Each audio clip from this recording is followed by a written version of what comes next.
பாசம் வைத்ததாலே நீ பயிரை காத்த வேலி, பயிரை காத்த போதும் வீண் பழியை சுமந்த நீதி சாமி வந்து கேட்டிடுமா, வீண் பழியை தீர்த்திடுமா?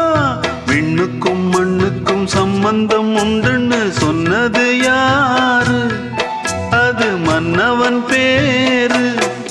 அந்த வானத்தை போல மனம் படைச்ச மன்னவனே, பனி துளிய போல குணம் படைச்ச தென்னவனே.